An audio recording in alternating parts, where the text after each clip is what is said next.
to our folks, but I would just like to welcome DEQ staff. We have Justin Williams, Maura Christian with the Office of Local Government Assistance joining us to share a little bit about the powers of the Chesapeake Bay preservation areas and how they can benefit your locality. So thank you so much for sharing your time and joining us today. Sure. Good afternoon. I am Justin Williams. I manage the Office of Watersheds and Local Government Assistance, which includes our Chesapeake Bay Preservation Act program. I have with me Maura Christian, who is a liaison. I think there's some feedback. I'm not sure if you all are able to hear me. Maura Christian, who is a Bay Act liaison, but also our Bay Outreach coordinator. She does outreach to entities such as yourself, PDCs, and others to help with Bay efforts, particularly related to implementation, PDC funding, IIJ funding. So she's joining me today. I was invited to kind of provide a little bit of an overview and background on the Bay Act, and particularly looking at answering the ability of localities outside of the identified areas in the statute to expand and include provisions from the Bay Act in their programs. So I do have a presentation. I'm just going to go ahead and share my screen. And so hopefully you all are now seeing my screen in the PowerPoint. Yes, we are. Great. So I think, as some folks may know, but just by way of context and background, the Chesapeake Bay Preservation Act is adopted in 1988, established that it applied in the as defined tidewater localities. That's the cities, counties, and towns, essentially east of 95 and north of 64. There's 17 cities, 29 counties, 38 towns, and it covers the 8 planning district commissions in those areas. And you can see those larger county localities highlighted there. These are the localities that under the Act are required to establish a program.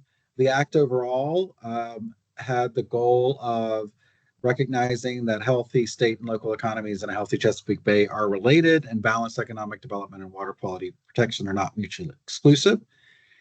The Bay Act is very different than a lot of our other environmental programs established by the General Assembly or federally. It is a state program established in statute, but it is implemented by the locality with DEQ providing compliance, oversight, and technical assistance, and I'll talk some more about that. Essentially, the Bay Act created an comprehensive enforceable non-point source pollution prevention program. It's one of the first in the state. In fact, it was the statute prior to E&S and stormwater that looked at land use planning and non-point source pollution as a part of development. It recognized for the localities to use their existing and inherent authorities around subdivision ordinances, zoning, and otherwise to be able to implement the program. And it focused on preserving existing vegetation, buffer, and those features that provide water quality benefit overall to the Bay.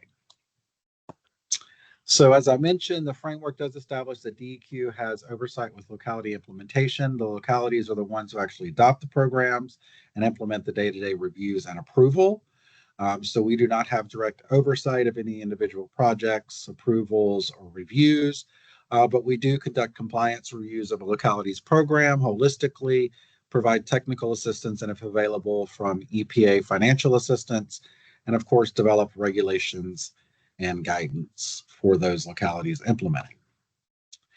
Just to kind of talk about, because this will become important when you talk about the locality implementation outside of the Bay Act, just to understand the program requirements and what adopting a program or all of the Bay Act would entail. One of the local program requirements that serves as a fundamental for the program is the identification of Chesapeake Bay preservation areas, which are resource protection area, resource management areas, and if identified and recognized in the locality, intensely developed areas which overlay RPAs, and I'll talk about those areas a bit more in a minute. It does require the incorporation of performance criteria, specifically water protection measures, into plan, ordinances, and policies. So there is a component that requires updates and inclusion of water quality considerations into the comprehensive plan, but primarily it's focused on establishing performance criteria for those areas, which then get incorporated into a zoning, subdivision, and plan of development review process and ordinance. And there's additionally some new requirements that have come along focused on considering resiliency in development, the inclusion, additional inclusion of trees or the preservation of trees, as well as a requirement for these localities to have a website with their information available. The bread and butter, or at the heart of the Bay Act, are these Chesapeake Bay preservation areas. That's primarily the resource protection area. That includes tidal wetlands and shores, non-tidal wetlands connected by surface flow and contiguous to water bodies with perennial flow, and the 100-foot buffer, which is primarily what we focus on because there is, of course, large overlap in jurisdiction with these primary feature components. So most of the criteria and consideration is in that 100-foot buffer to adjacent to those features. And it does, by virtue of being an RPA, have a lot of more restrictions around it, which I'll talk about, compared to the other area, which are resource management areas. And those are really that have the potential for causing water quality degradation to the functional value or impact of the RPA itself. Those tend to be contiguous to the inland boundary of the RPA, and it doesn't strictly have restrictions on development or other types of criteria, but provides instead general performance criteria. Categories that are identified as RMAs are 100-year floodplains, highly erodible or permeable soils, steep slopes, non-tidal wetlands that are not included in the RPA, and it also can be a distance from as well. And I think we have a question. I can stop for questions as we go if that works better. I think you're muted though, Lonnie, if you're asking. Sorry, yeah. So resource management areas, my understanding is the only requirement for they're designated by the locality, and the only requirement is they have to be touching an RPA, correct? Well, they have to be one of those categories, or they can be other lands designated by the locality. And that's frequently where they will add a footage to the RPA. But typically when you look at the categories otherwise, like floodplains, the types of soils and so forth, those typically do abound what would otherwise be the RPA. But localities can designate additional sensitive areas as well. But you can have RMAs that are not entirely directly connected to RPAs. And in fact, most of our jurisdictions actually just do a jurisdiction-wide RMA designation. So they'll just call all the land in the jurisdiction as RMA, which you can do as well.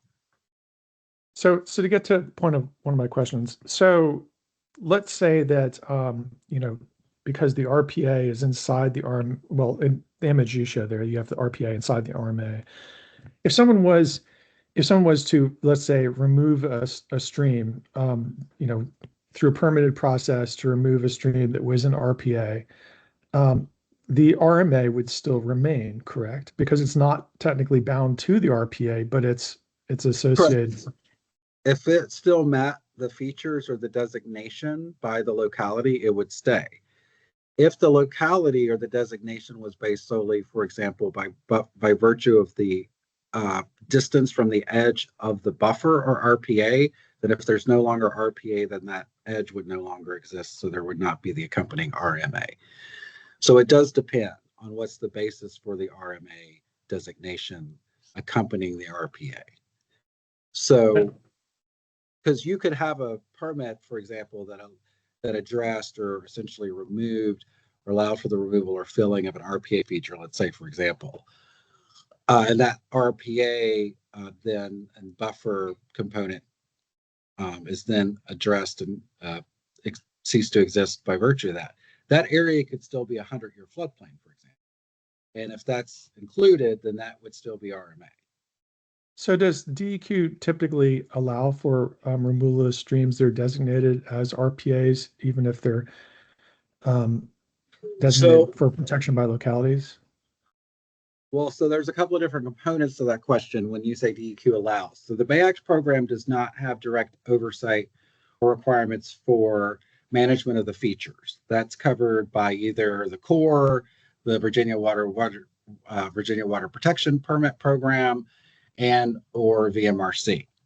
And they're the primary jurisdiction, for example, with wetlands that and the VWP program for wetlands and stream, when you're talking about the ability to fill with conditions, and that's covered under that permit program.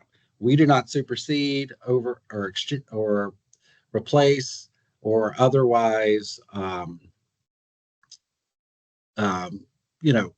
provide any additional restrictions on the actual feature component where that's permitted and addressed by that other body. Now, oftentimes those projects may require locality approval, and that's where this is a locality implemented program.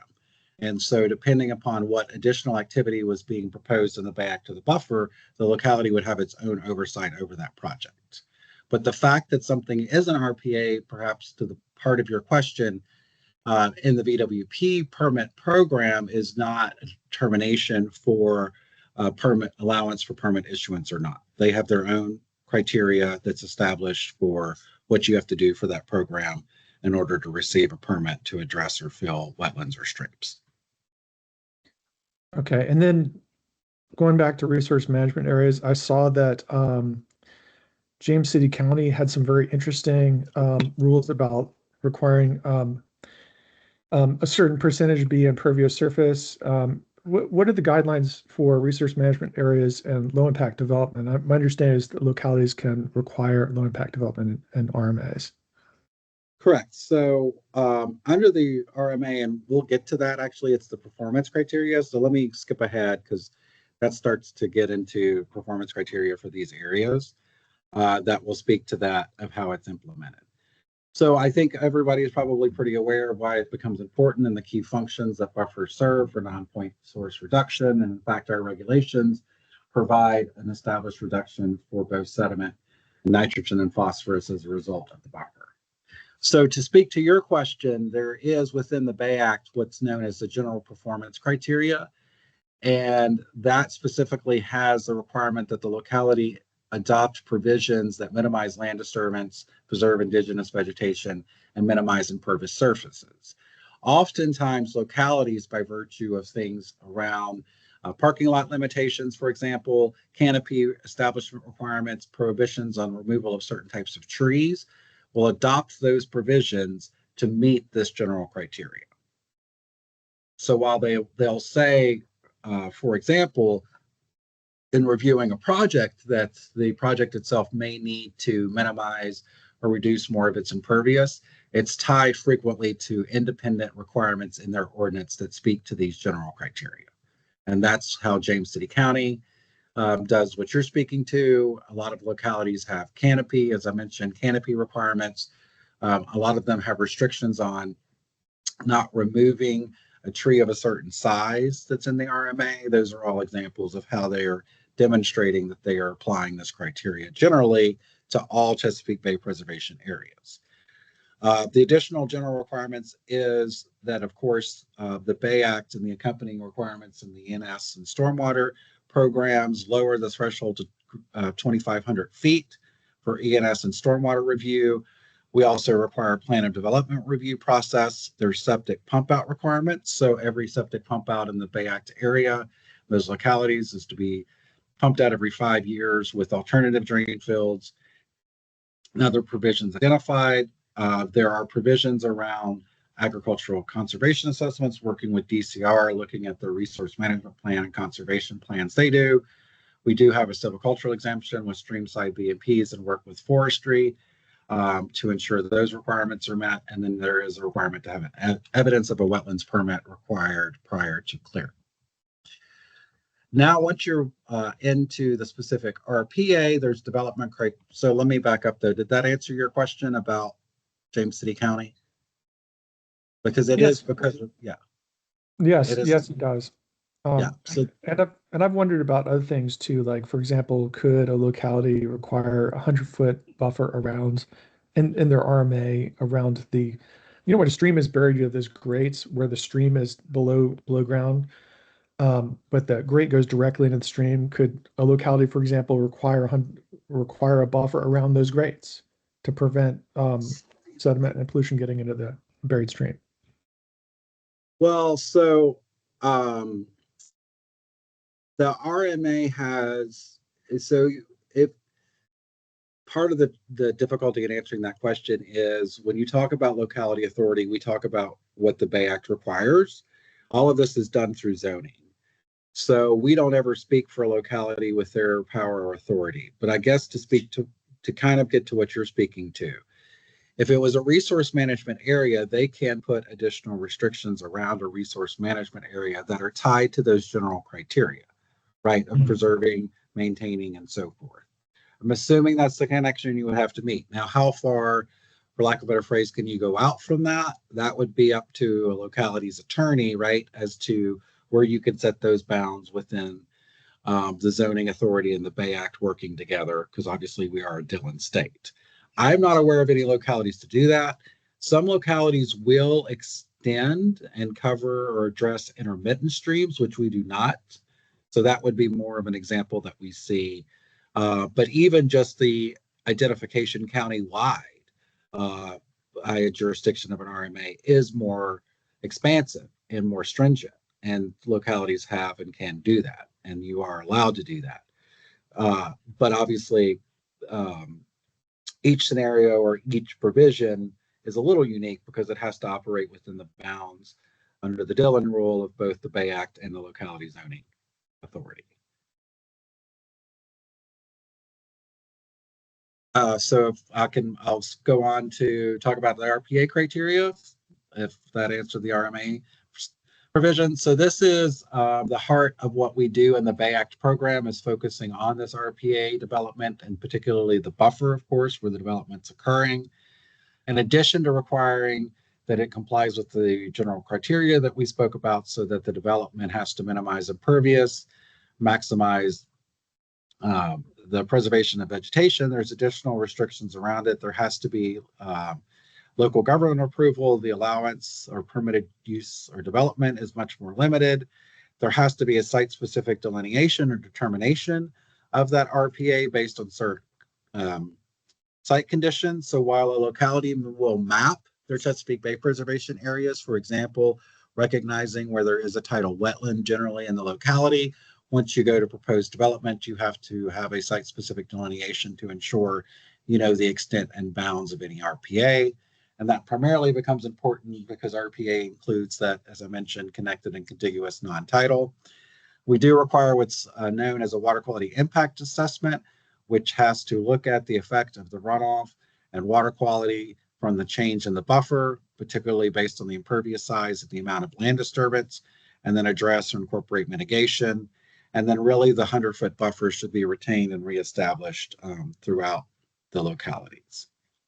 What is permitted within those RPA? So new or expanded water dependent uses. So that would include docks and piers, things that have to, by their nature, have a connection from land to water, but not non-water dependent components like parking, for example.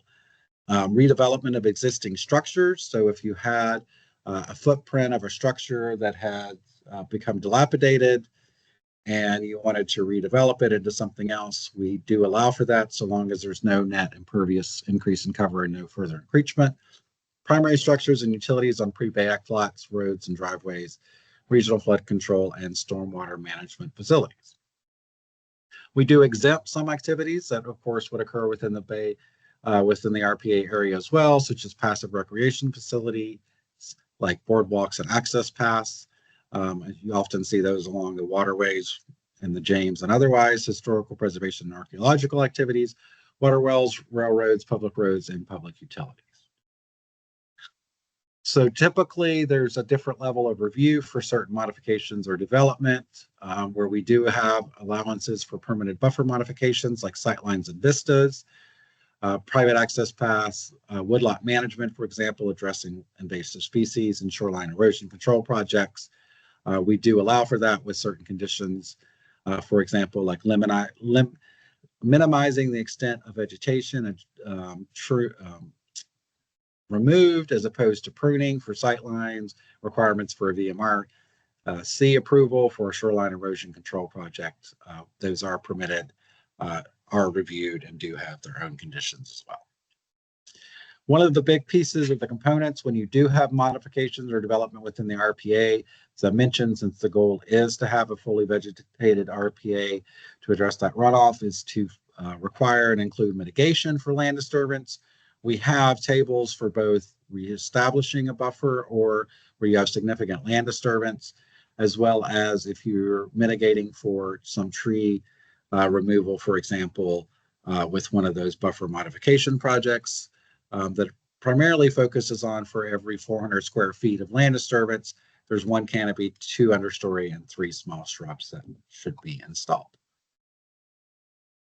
So to speak to some of more of the, now with that backdrop, the questions that came in specifically, I think for us to talk a little bit about is there is a specific provision, you see it there in the Virginia state statute, that allows for any local government, although not part of Tidewater, Virginia, may employ the criteria developed pursuant to. So that would be the criteria that I spoke of, established by the State Water Control Board and the Bay Act regulations to protect water quality of the state waters and of their comprehensive plan, zoning, and subdivision ordinance consistent with, so therefore within the same parameters and bounds as I spoke to before of the Bay Act. So localities are empowered to be able to do that. We do not currently have any localities that have done so. We have localities that have adopted some components. Albemarle County, for example, at one time had additional components. Louisa County had explored that and I believe adopted some additional components, but no one has wholesale adopted provisions that completely mirror the Bay Act in any locality that is not one of the 84. Anytime a locality has explored this option, wanted to know more or engage us on what that would look like or their options were, we have provided technical assistance consistent with what we provide for the other 84. So we would provide that guidance and assistance and ordinance reviews, plan reviews, site plans, RPA delineations, and so forth. We don't limit ourselves just to the 84. And if there was a direct Bay connection, there might be the opportunity, again, although it's limited, for maybe potential funding from EPA to assist as well. One of the considerations that often localities take into account is whether they want to adopt in whole or part some provisions. For example, like the performance criteria and limitations around those water bodies or features, versus some of the other more land use land planning components that were new at the time of the program that may be very different now, like the comprehensive plan component. But again, it can be all or none of the above if localities want to pursuant to that statute. We would provide assistance for technical assistance. We would not conduct a compliance review of that program because they're not by statute mandated to have the program. But we would certainly provide guidance assistance, and we as well offer trainings. We do twice a year trainings, for example, or have the last 2 years on resource protection area delineations. All of that would be available for them as well. So I'm going to stop there. I think I maybe even took a little more than our time, but happy to take any questions or additional questions that folks might have about the program or options and so forth. No need to raise your hand. Oh, yeah, just go ahead and ask the questions. Sure. Thank you very much. This is very helpful. So one question is about exemptions, and this may be outside your scope, in which case just tell me. But in Albemarle, we don't have, in our rural area, which is 95% of our geography, it's all zones of rural area. So it all could be farmed. But am I correct in interpreting that if you're not an active farm in production, you're not exempt from the buffer type requirements? So if you actually, as opposed to just sitting there and mowing 100 acres of yard. Thank you. So there's a couple of parts that come into that. We work with our counterparts to identify those sites that actually are agricultural or silvicultural through DCR or DOF, because they have their own criteria. There's also connections to the actual tax status or parcel identification by the locality. So the locality would have to recognize that as agricultural land.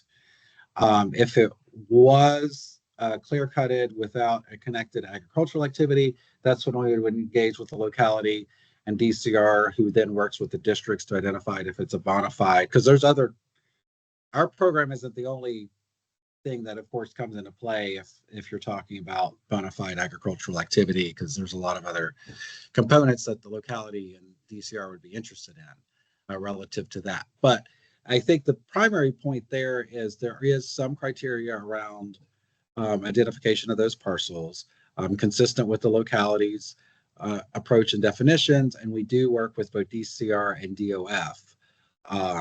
Because it is a locality implemented program, it actually is up to the locality to decide ultimately if the parcel does qualify for the exemption or not. And even if you do have an agricultural parcel or a silvicultural parcel with buffer, there are requirements. So for example, silvicultural, we require that that parcel follows DOF best management practices. And this does happen. DOF will go out, they'll say that the parcel is not meeting those practices. So the mandate between the forestry and the locality becomes either implement the practices or you're losing the exclusion, and therefore could be potentially subject to enforcement under the Bay Act. And does that authority exist already, or is that something that the county would have to build into its ordinances? Well, for the purposes of the Bay Act, they would have to adopt Okay. and include those provisions. If you look at 9 VAC 2085, 830, excuse me, 130, those general performance criteria sections. Again, that's 9 VAC 25-830. That's the Bay Act regulations.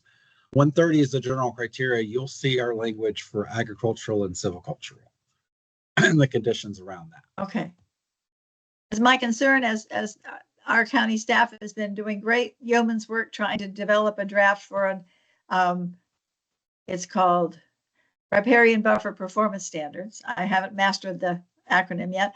I just want to make sure that we're not just automatically excluding 95% of the county from the buffer. So I think you've given me good guidance on the right questions to ask at our work session. Yeah. Thank you.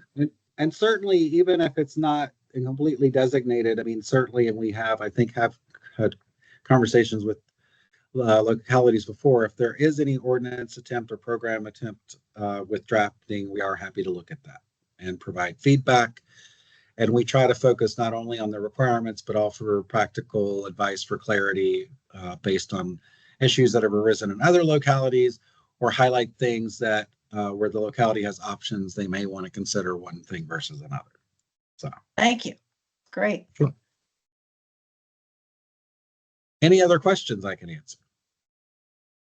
So Isabella, I will share this over for reference for you all. I'll also include in that email a link to the Bay Act and the regulations, so that those citations and those elements I spoke to, if you're curious, you can look at that language directly from the statute or the regulation, as well as our website, which has, in addition to the regs and statute, our guidance, where we have guidance on things like the riparian buffer manual, which speaks to those buffer modifications, as well as vegetation establishment, permitted use development, and so forth, if anyone really wants to dive deep into all the tools. There's also a Bay Act 101 training on our website.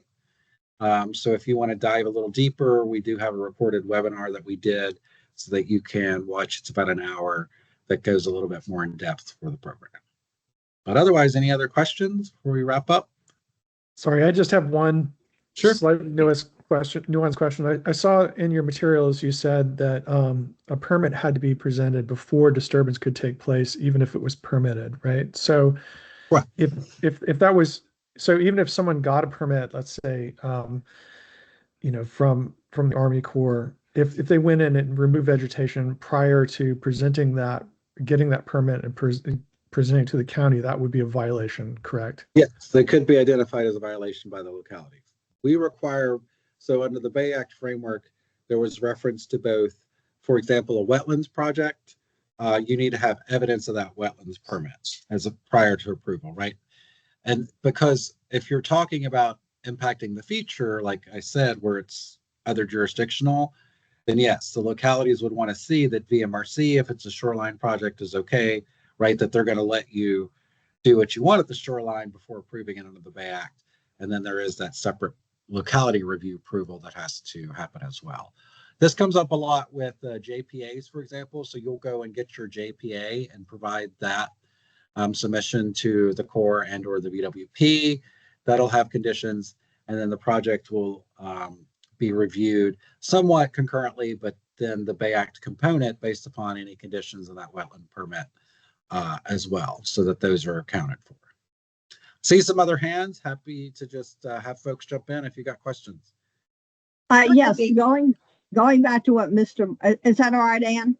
Yes, please. Okay. Go ahead. Going back to what Mr. Murray said, if there was a violation of something that was already permitted or allowed, but then the permit didn't come through yet, that would be that would not mean that there wouldn't be progress on the development. That would just be a local civil. Well, so I guess maybe the better way to speak. So the statute does provide for that locality. It does provide for the localities to adopt enforcement and penalty language. And so then that becomes within the purview of the locality for the violation identification and the imposition of penalties. The Bay Act, maybe to speak to it a little different context. So ENS and Stormwater, I believe, have stop work authority. The Bay Act does not have stop work authority separately.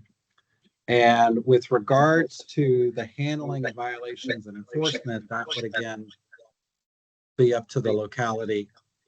Sorry, I think they're getting some feedback there. I think it might be Mr. Morris who's in. Yeah, and then I think we'll get to you. You had a question, Mr. Morris, but yeah, so there is provisions allowing for the locality to take enforcement for violations, to assess a penalty, and then that individual enforcement is up to the locality. Oftentimes we'll get referred violations, and so we do share those along with the locality for them to follow up on, and we do look at that as a part of our compliance reviews. Okay, but you have no enforcement. It's the local locality. So we have no direct enforcement authority on a project or a site, correct? All of our oversight and enforcement is with the locality through a compliance review process. But we can't supersede, override, approve, or otherwise any individual project at a locality level. Thank you. Mr. Morris, did you have a question? Yes. What was the latest report on whether we were meeting the criteria for the Bay Act or not?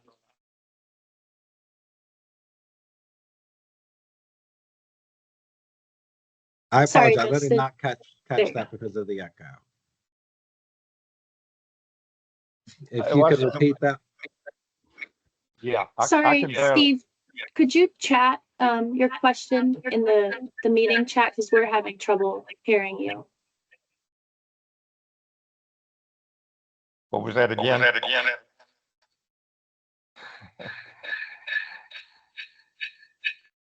Do you apologies, think you Mr. could Morris, share, sorry, do you think Yeah, that you could share your question in the meeting chat, Steve? Let me try.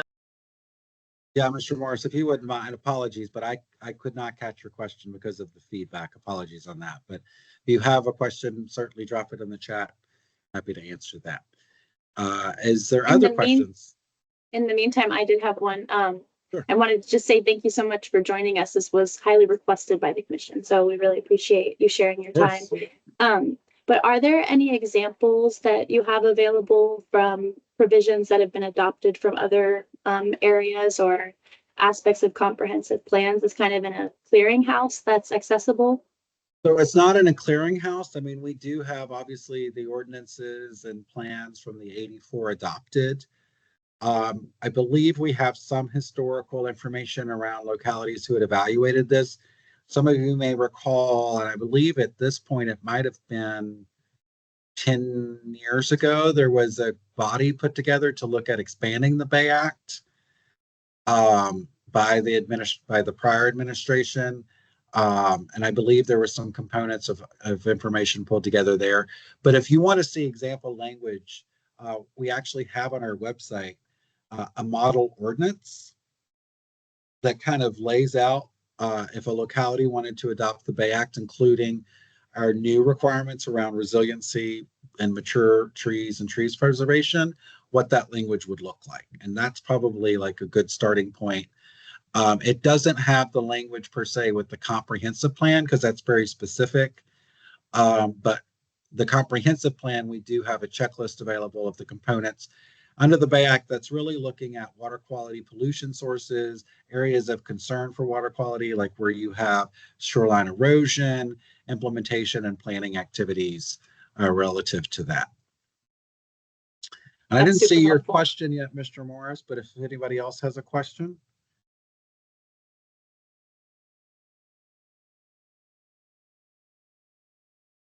And certainly if you all think of anything else after today, please don't hesitate to reach out. As I said, I'm happy to share those materials over, and that may foster some additional questions. If your locality is considering provision, adoption, or inclusion of any kind, or want to learn more, we're also happy to set up other trainings or engagements as you all take a look at that as well. Thank you, Justin. Right, with that, I'm going to drop off and leave you all to it. I believe Maura is going to hang out as our Bay Outreach Coordinator who has other work with you all, but please don't hesitate to reach out if you have any questions or need anything else. Thank you very much. This is very helpful and timely as well. Have a great day. Excellent. Very good. So more. Oh, okay. So Maura, please jump in whenever you feel the need as we go through the meeting. Unless, do you have anything you want to share with us now? I did just want to mention, Maura, as part of our staff updates, we'll be sharing a little bit of information about the Chesapeake Bay Agreement updates. And I know you've been involved with that work. So if you want to share your perspective there, that'd be super helpful. Okay, super. So then we will wait for her to speak up. Then we quorum now, so we can go back to. Okay, so is there anyone in the audience who would like to make comment under matters from the public? Do we have anybody present? Could we first start with I'll read out attendance and read our notice of electronic meeting as required. Yes, please. Thank you very much, Bella. Great. So this meeting of the Rivanna River Basin Commission is being held pursuant to the Code of Virginia subsection C 2.2-3708.3, which allows the public body to hold all virtual public meetings. This meeting is being held via electronic video and audio means through Microsoft Teams Online is accessible to the public. The method for holding this meeting shall not change unless a new meeting notice is provided.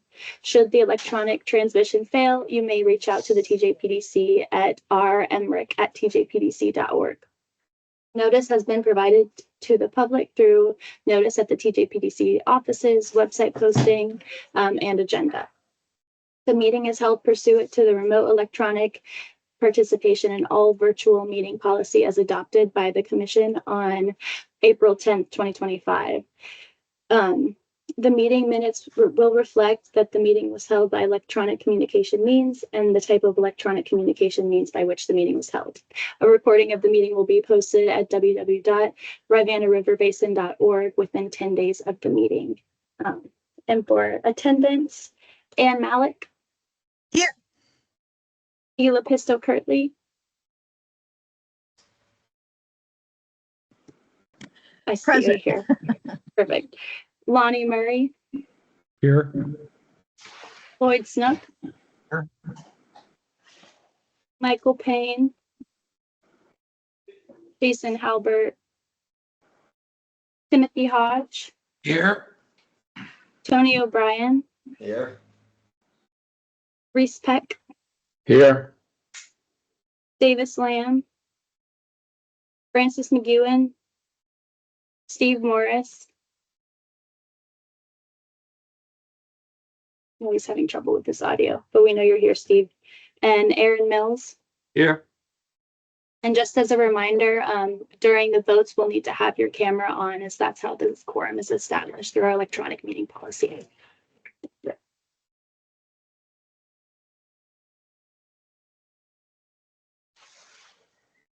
Thank you very much for doing all that. So now we might be ready for matters from the public, if there is any. Now that we are officially begun, then is there anyone present who would like to address the commission? Who is that with their hand? That's Steve. Okay.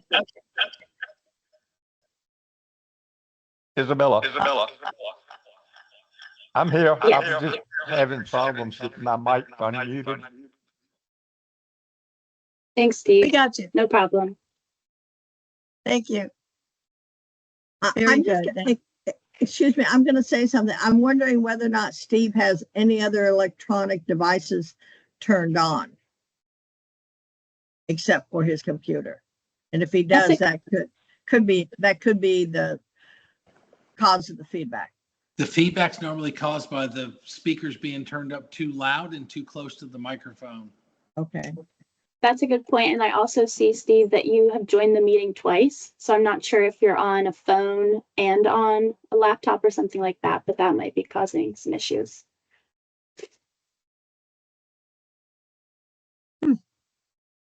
Righty. Very I good. think we have 2 action items. All right. So we now have a chance to approve the meeting minutes for April 10th, 25.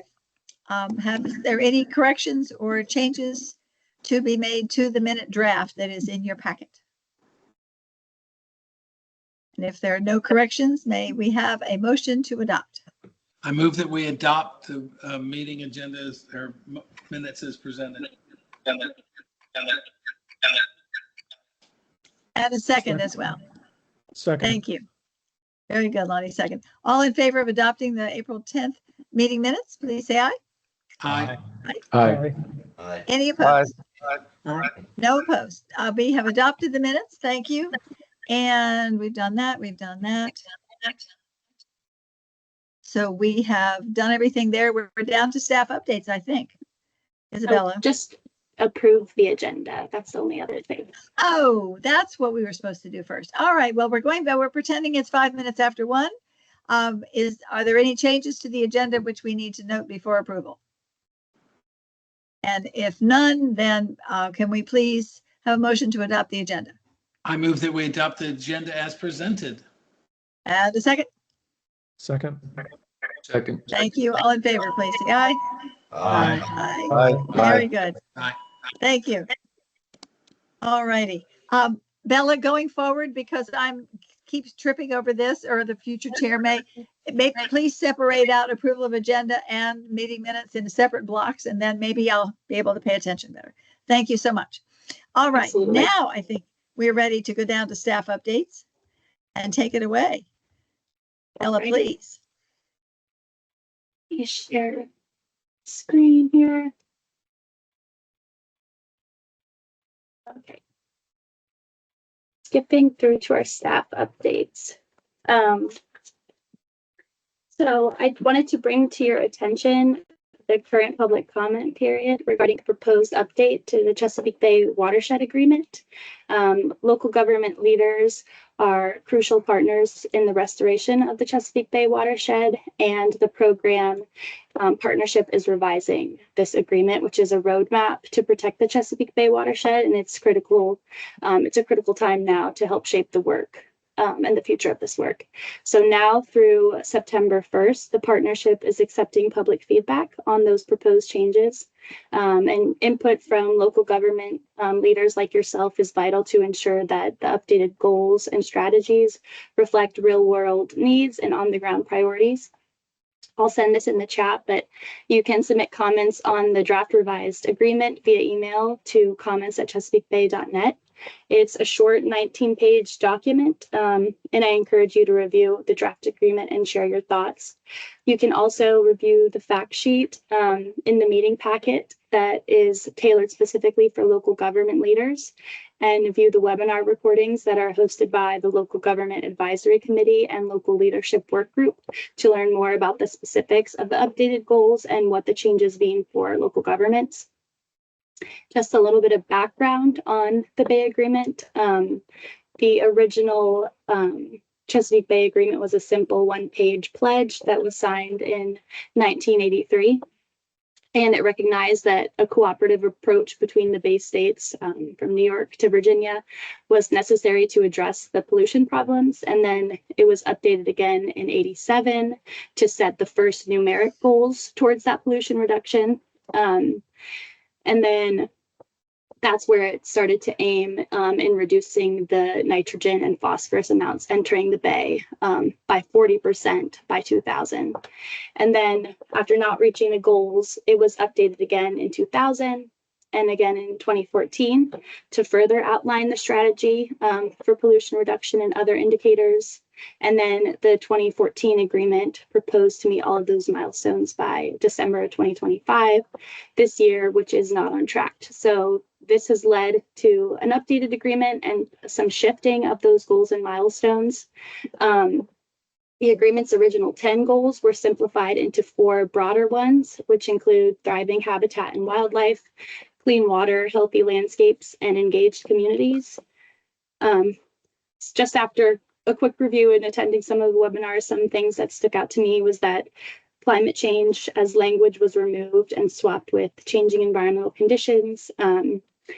Invasive species aren't addressed, and they haven't really been addressed in previous years, at least the land ones that are occurring in our region. And I just wanted to kind of bring this to your attention and hear from you all if there were any regional or local concerns that you would like to share at this time related to the agreement.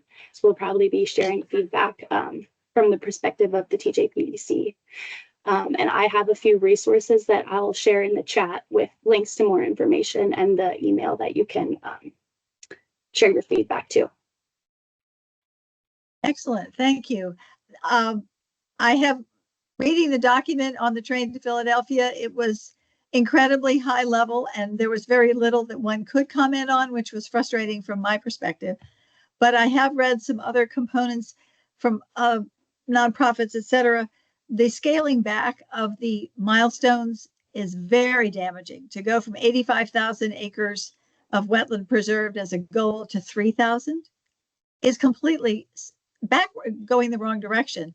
And also the miles of buffering is just a dramatic, oh, we're not doing so well, we're just going to give up, basically. And that seems to be the attitude that the people who are working on this right now seem to have. So I hope that there will be lots of pushback on all of those diminutions of the effort, in addition to the one that you mentioned as well, because I'm hearing a lot from many different directions, but we all need to weigh in. And I think there's a simpler email that you're going to provide that will, for comment, as opposed to going through the public, that very cumbersome report thing where you have to have the document number and all that other ridiculousness. So thank you very much for gathering all that together. Yeah, definitely. And please share any feedback that you all have directly to me, because as I mentioned, we'll be providing comments. So happy to filter that through. All righty. Very good. Are there any other comments at this point? I would just say that one thing I've watched over the years with this is that we've gradually given up on addressing where originally there were tougher goals for addressing sediment and stormwater from urban areas, and a lot of those continue to be scaled back, and more pressure has been put on agriculture. And I'm okay with tougher standards for agriculture, but I really do think that we need to, stop pretending that we can't do more in cities as well. Especially now in Virginia that we have urban BMPs that we could be using. We just need to fund those urban BMPs as well as we do the agricultural ones. Thanks for your comments. And also have some higher standards for urban development that they have to do it right to begin with instead of having to go back later and do it much more expensively. Correct. It's so frustrating to see that some of the common sense features of stormwater management that honestly don't even cost anymore. They just require people to just do stuff different. They're still not standard. Things like making your parking islands so they can hold stormwater. I mean, why is that not required at this point? Mhm.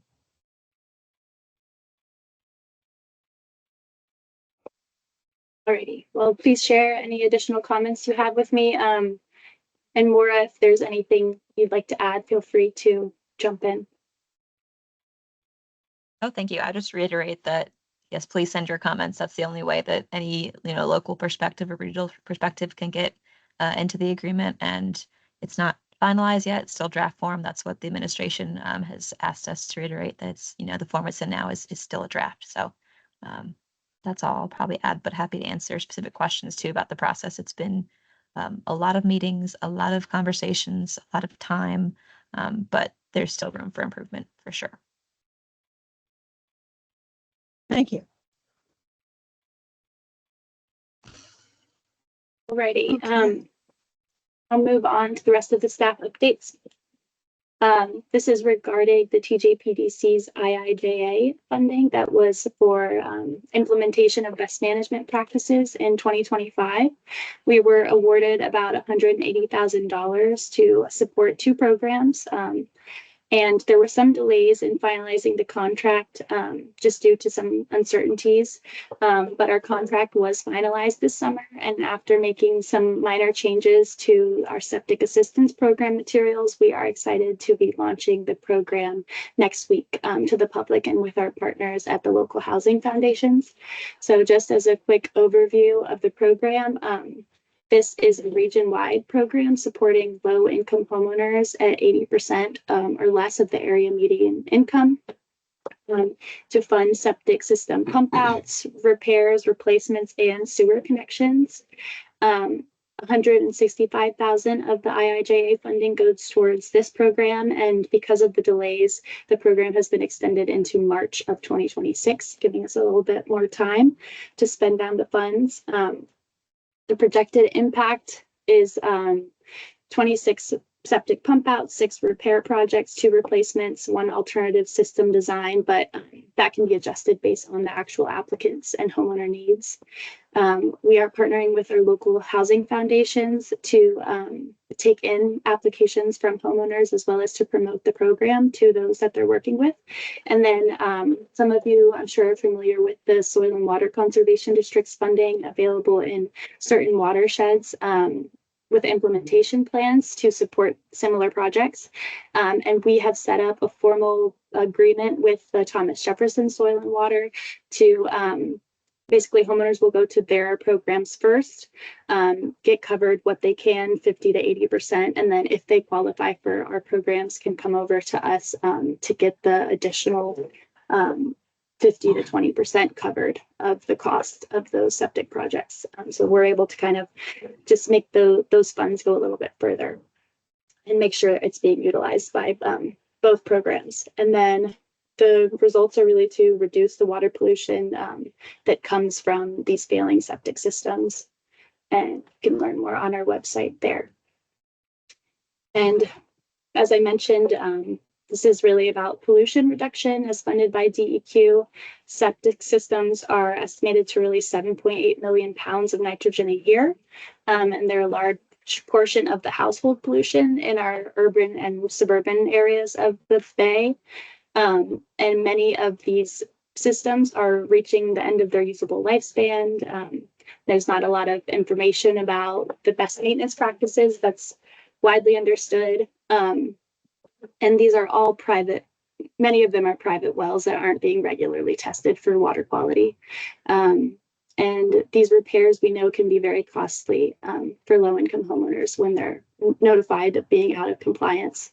So this will help to reduce pollution in groundwater and surface water that can lead to illness and disease, and sometimes make well water unsafe to consume. So looking forward to launching that. And then the other portion of our IIJA work is our Rain Barrel Workshop program, which we were able to move forward with just due to the lower administrative cost of this program.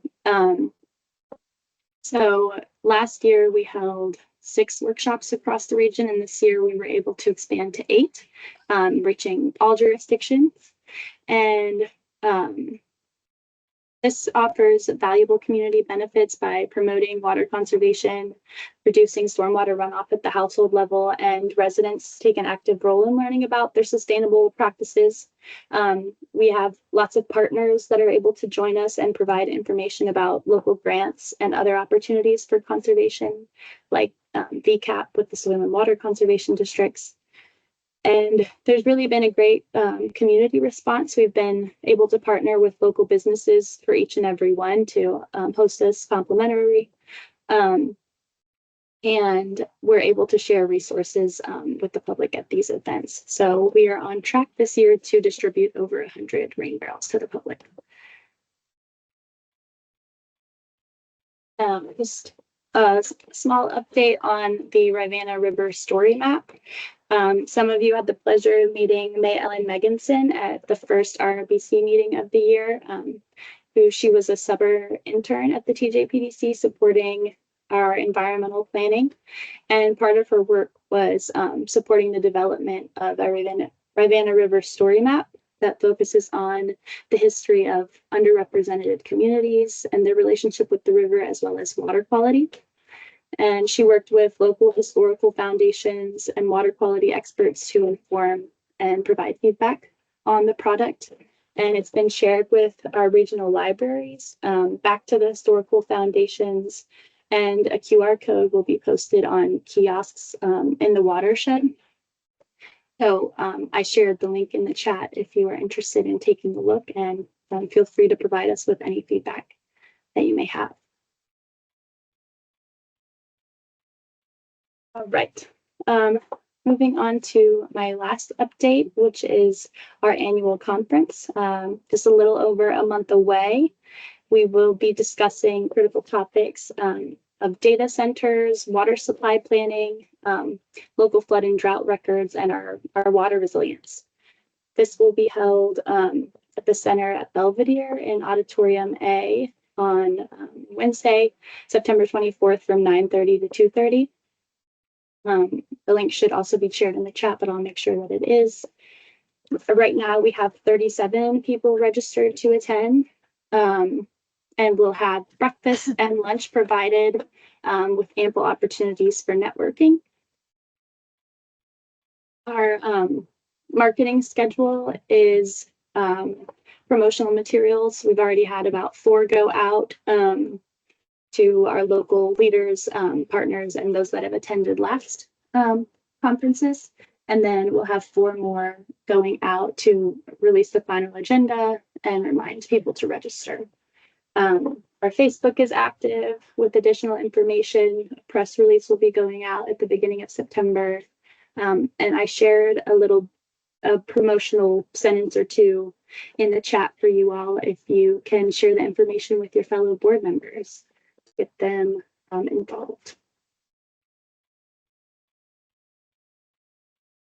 This is a map of the conference site. So there's plenty of parking out front available here. You'll walk right into a nice open atrium and turn right to Auditorium A.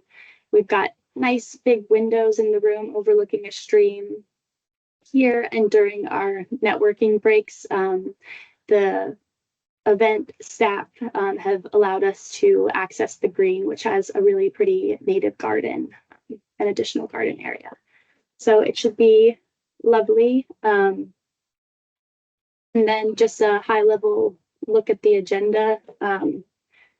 We'll have refreshments available as people start to check in and settle in, and our chair will welcome us. We'll have a presentation from the Virginia Association of Counties, DEQ, Rivanna Sewer and Water Authority, David Hirschman, PEC on the impacts of data centers, and then Lisa Wittenborn with the Rivanna Conservation Alliance to connect it to our local watershed and impacts there. And I just wanted to share another document with you all. Just share a little bit more about our speakers. So he's the director of local government policy with the Virginia Association of Counties, and has done a lot of environmental work throughout his career. Hannah Summers is the water supply planning and analysis program manager at DEQ's office, that's leading a lot of the charge for the regional water supply plans. We'll have Bethany Houchins with Rivanna Water and Sewer joining us to share that local perspective on our water supply planning. David Hirschman reached out to share some information about Albemarle and Charlottesville's flood record and drought record from 1993 to 2004. He was the water resources manager in Albemarle, and then the director of land use with PEC. So we're really looking forward to our lineup. And this is just a little bit more about what they will be sharing during their presentations. And then we got a quick overview of this at the last executive committee meeting, but just to share with everyone, it was $1,080 to rent the auditorium at the center. We're ordering all compostable supplies to stay consistent with our mission. Wegmans will be providing a breakfast with some mixed fruit trays and coffee to welcome people in. And then Fabio's was highly recommended, and we'll have options for people with all kinds of eating restrictions and can adjust the total amount of servings based on how many people sign up. And then depending on how many people register, we have a capacity of 70. This is just kind of the offset of the price from ticket sales to get us to our total. So I believe that is all I had to share about the conference there. But let me know if you have any questions or suggestions. And if not, then I will pass it back over to you for the roundtable.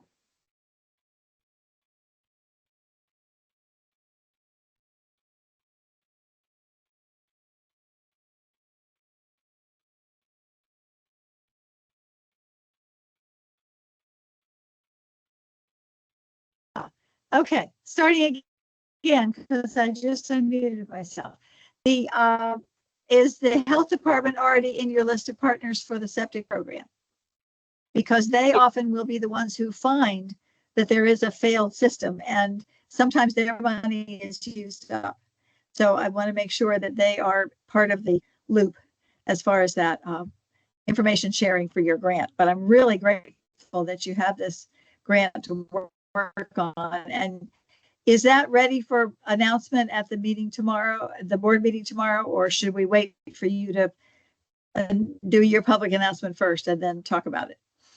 Yeah, it would be great if you could just wait. We're presenting next Wednesday to the Housing Foundations to finalize all the details. But after that, go ahead. Very good. Okay, so we'll hit it on the 4th of September then. That'll be perfect. Thank you very much. All right, let's see. So roundtables, why don't you call on whomever is ready to present, and I won't cold call people. Thank you. Yeah, each commissioner is invited to share updates related to the river, their watershed from their jurisdiction. Also, if there's any items for the next meeting, any presentation that you'd like to hear, I'd love to hear your feedback on that now. Okay. Well, thank you. I thought it was staff updates. So anyway, then we'll throw it out. Please let me get rid of my notes here so we can see people. Who wants to go first on the updates? Be brave, everybody. Go ahead. Let Aaron. me just make a comment that there's a lot of excitement at TJ over the fact that we're entering this cooperative agreement with this group with respect to the septic. Right. Excuse me. We've had a lot of people, low income people, who not only couldn't afford 100% of the cost of some kind of an upgrade or repair, but who couldn't afford the 20%, even if we were going to fund the 80%. Consequently, the project just didn't go. And all of the problems with a failed septic system followed along. So this opportunity to combine funding to get 100% for those people will make a difference to them. It will also make a big difference in the environmental situation because we probably can stop a lot of leaking. So this is, I think, good for both our organizations. Fantastic. Thank you. Very good point. It's terrible for people downstream and downhill when there's a system that fails. And it's why people say, well, why don't we have smaller lots in the rural area for housing? It's because you have to have a well and a septic on each lot. And it's not possible to do safely in fewer than 2 acres. And it should be really far bigger than that. But anyway, to be safe. Who else has a comment to make? I'll jump in regarding the septic system. Have we thought about, and I don't know if we have the ability, but it's come up before in our board meetings, that those people, and maybe not the ones who were just talked about who really can't afford the 20%, but others who can afford something, that there's some kind of a payback agreement when the house is sold. So renters, that's something else. But if someone owns a home and they eventually sell, and that could be, God knows when, but then the amount that we paid out, not more necessarily, but the amount we paid out gets paid back in so that we can use it for other families. That could be something that maybe it's not even possible, but just it's this for our organization here. I don't know. What do you think? That's an interesting thought. I want to ask Maura almost, because you've seen some of the other septic projects from around the state, if that's been something that you've ever come across. I apologize. I stepped away for a second and then I heard my name. I'm so sorry. About other PDCs, septic programs. What was the question? Apologies. Go ahead. Okay. Dee. I'll let you restate it. No, okay. Sorry. Whether or not with some of these programs, and it may not be for everyone, but for some of these programs, that when the house is sold, there's a way for RRBC to recoup those monies to be able to use for other, it replenishes itself to be able to use for other projects. And I realize that could be years and years down the road, but maybe something is better than nothing. That's interesting. It's not something I've seen come up related to septic programs, but I do know the Virginia Conservation Assistance Program, which is different, policies that they have. But they do have, if a new homeowner does not agree to the maintenance conditions that the previous homeowner installed under, they would have to repay that prorated amount back to, it would be the Soil Water Conservation District. So that would be kind of dependent on an agreement between the new and the old homeowners. But that's something to consider moving forward, especially if funding continues to be available and larger amounts are available. So B, are you thinking about something sort of along the lines of LEAP, but would include things like septic? Because that's an interesting idea. Yeah. I mean, it really takes, because we don't know how funding that's going to be available in the future. In fact, it's looking really grim. Yeah, it is. Very grim. And this could continue for 3.5 more years, or it could continue beyond that. We don't know. But I think this program is something that is so important to all of us. I mean, I think it's really vital in the rural area because we're doing it in the urban area, but in the rural area to make sure that the septics get cleaned out, replaced, whatever is needed. But like I said, we don't want anyone to be forced out of their homes. But if when they do sell, that, that money is repaid. It's not clear to me that the people that we serve, most of the people that we serve, especially in the rural area, would be economically able. The houses are not going to sell for that much. I will say that we at TJ, we've had a couple of cases in the not too distant past where it was clear that somebody was asking us for money to fix that up so they could sell. We turned those down. Right. Yeah, I remember a couple of those. Yeah, and that's one consideration also. But if you think about it, Aaron, someone who has been in a home for years or decades, that home value goes up. It definitely goes up. And there could always be a caveat that if the home didn't go up and was worth less than what they bought it for, then they're exempt. There might be some kind of way to work that out, as long as you depreciate the investment. A 15-year-old septic system is not worth what it was the day you put it in. Right. Probably even with inflation. Right. But think about it this way. Septic system, what it cost 15 years ago, go 15 years into the future, it's not going to cost the same either. It'll cost twice as much like it does now. Exactly. Yeah. And I'm especially intrigued about this better funding for sewer connections, where we have older lots in our urban area where people cannot afford the hookup fee, but it's really helpful to them to get on the system. So hopefully we will be able to get some contacts from Albemarle County to participate in your grant program on that part of it as well. All right. Go ahead, Lonnie. Sorry, just to keep talking about the septic thing, but one thing I wonder too is, we just had the presentation about localities' ability to adopt the Bay Act. And the Bay Act, you can require septic pump outs. And I wonder if I didn't think about it till now, it would have been good to ask if we have the ability to require pump outs before a sale or land transfer, because that'd be extremely useful. Like, if someone was about to sell their home, required that. And if that's not something we can do now, it's certainly something we should consider putting on the legislative agenda, because I've heard of a lot of people that have bought a house only to find out that they have horrific septic issues. Mm-hmm. And so it'd be a very positive thing we could add. Good point. That was not included in their house-to-house inspection if they got one. And many people don't, because they want to buy the house so desperately that they give up on the inspection, which is dangerous for sure. Yeah, good point. But in an old system, an inspector might, the day after the inspector approves the property, the system can go south.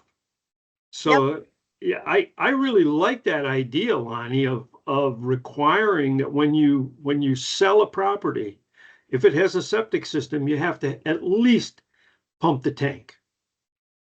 Mm-hmm. Yeah. We'll have to ask our realtor friends if that's something that's already done. I hope it is, but maybe not. Yeah, I'll bet it's not. It only took 10 years of work to get permission to require that alternative septic systems be listed on the deed because of their high priority to fail and their spectacular level of failure when they fail.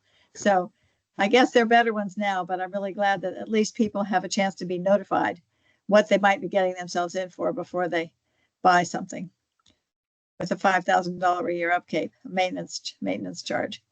All right. This is wonderful discussion. Any other questions we need to report on from our roundtable before I give one? I don't want to go button in front of anybody. Are we ready? Okay. Tomorrow's meeting, Albemarle County, at my great joy, is having a work session on the next phase of the riparian buffer protection standards. And I'll be interested to look at the links which Justin provided, because I'm hopeful that a lot of the language which is in our draft was captured hook, line, and sinker out of the guidance, because I know there were some similar terminology that was used. So that would be good, because no point in reinventing the wheel. But this has a lot of references to going back to what we did before 2014, which I'm thrilled about, and just trying to figure out if we're really making progress. And I think we are, but I want to make sure before we leave other questions unanswered.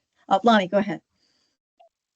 Yeah, some of my pointed questions to DEQ are really aimed at knowing that that ordinance is coming before us, because I think some of those performance criteria, particularly the ones under resource management areas, I think would be extraordinarily useful to Albemarle County.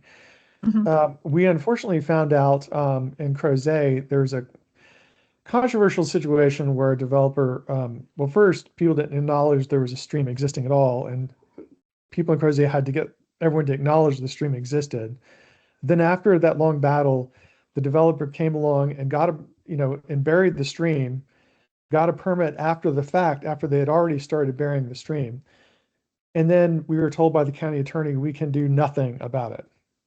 And so that was pretty horrific and really frustrating to the residents of Crozet. I'm sure you and Ann have heard a lot about that. And so it's important to me that we find a way when we craft this ordinance to find ways to help close that loophole at least a little bit. And so I'd like to see, that idea of resource management areas and performance criteria that don't go away when the stream is removed, I think would be one way to go about that. Yep. Tomorrow will be an exciting afternoon, that's for sure. All right, other thoughts? Okay, Isabella, did we get to the end of our agenda? Let me look at my agenda here and see.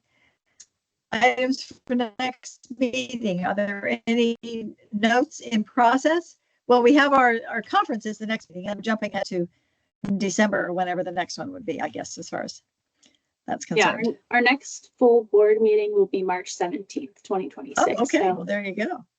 I think we're going to be due for our elections, I believe. Okay. We'll update our remote electronic meeting policy, but I don't have a presentation yet lined up. So there may be something that comes up in the General Assembly, which we will need to discuss. We'll just have to stay loose and keep an eye out. Yeah, that's a good point. That's what we did at our first meeting of this year, was the General Assembly updates, which is always helpful. So our legislators need all the input they can get too, so they're not just relying on lobbyists from one particular side of the conversation. So important stuff. All right, well, any other news for the good of the order? Yes, again, me. You guys are going to probably throw me off the committee. Did you say, Isabel, that was March 26th? March 17th. March 17th. Okay, thank you. But the other thing I wanted, and I'm posting this to the entire committee, and because I'm also on the tour, CACBB, the Tourist Bureau, and the Rivanna River, James River, those are also beautiful. But I do notice that when there's no way to get semi close to the water or anything because of all the foliage and the trees and everything like that. And I'm just throwing this out, and please throw it right back at me to say, no, this is not what the way things are done or anything. But I do notice in other localities where a lot of the foliage, frankly, is cut back so that the water itself is more visible as it flows along and you're walking along the trails.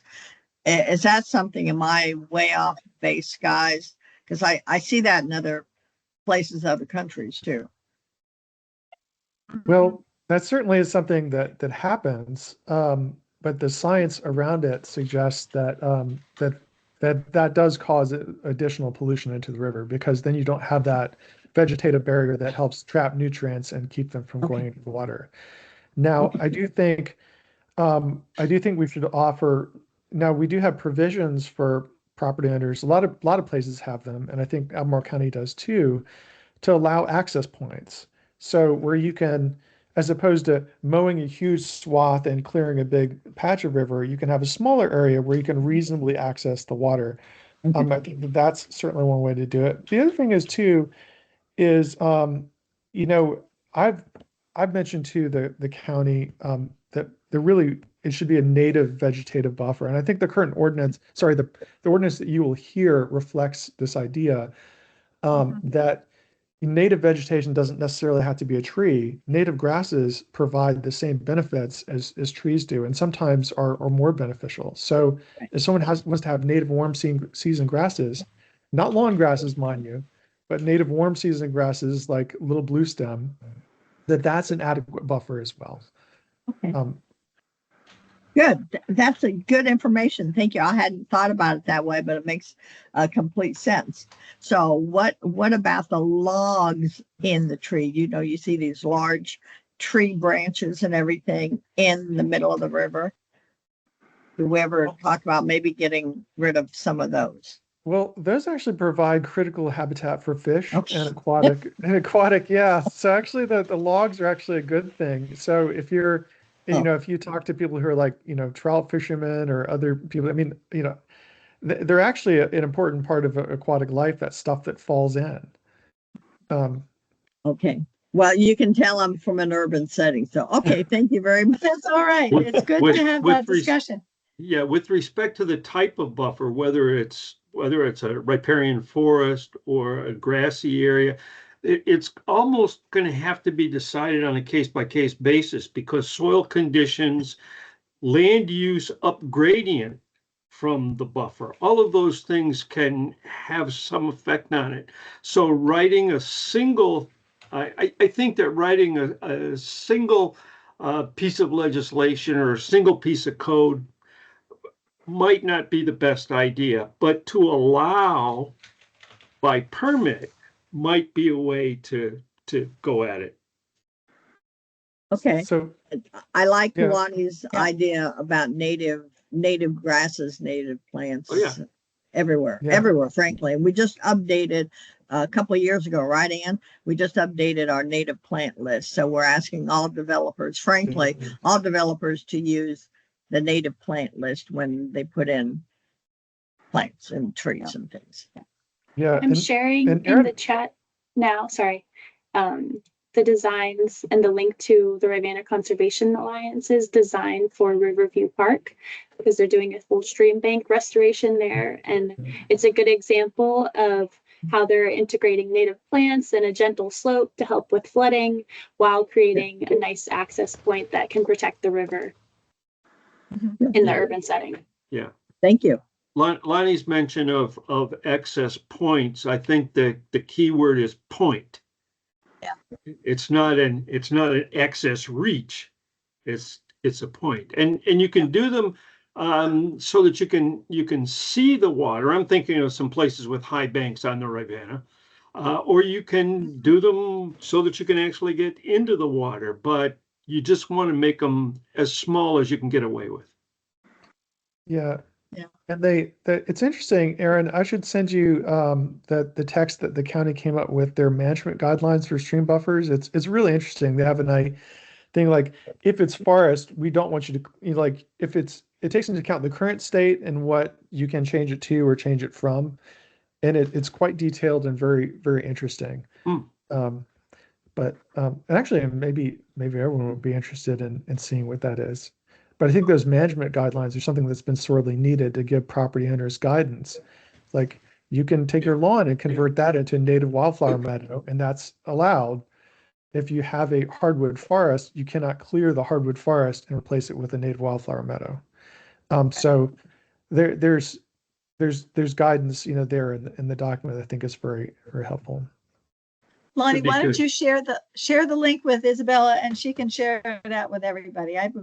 That'll save us all time to find it. Since you've already found it, that will be good. Isabella, does the contents of the chat, does that get emailed out? Or do I have to go through here and click like mad for the next couple of minutes? I will email all of that out. Thank you. Thank you. Tim, I thought you had your hand. We're looking in. Did you want to have something to add? The only thing I have is Fluvanna County's gonna do a sweep of the Rivanna River for tires in the coming weeks. We've done it previously where we Good. went through with floats and stuff. So that's coming up and that should make an improvement. Tires out, trees, leave them in. That's great. Thank you. Anybody else? Okay, that- how are we doing here? What else is on our? I just wanted to ask him if that's a volunteer-based event. If so, we're happy to share information out. It is. Mike Sheridan, one of our supervisors, is heading that up. I can get the information and email it to you for when they do that. That'd be great. Fantastic. All right, Bella, have we covered it? We've covered it. I think we've had another fantastic meeting. Thank you, everyone. So engaged, so present. I was really pleased with all the information we learned from DEQ, and it's good to know that we have friends higher up the chain.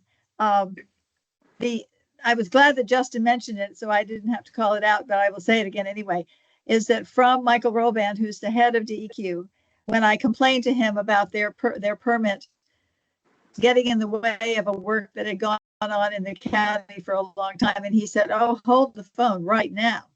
Nothing DEQ does supersedes what localities do.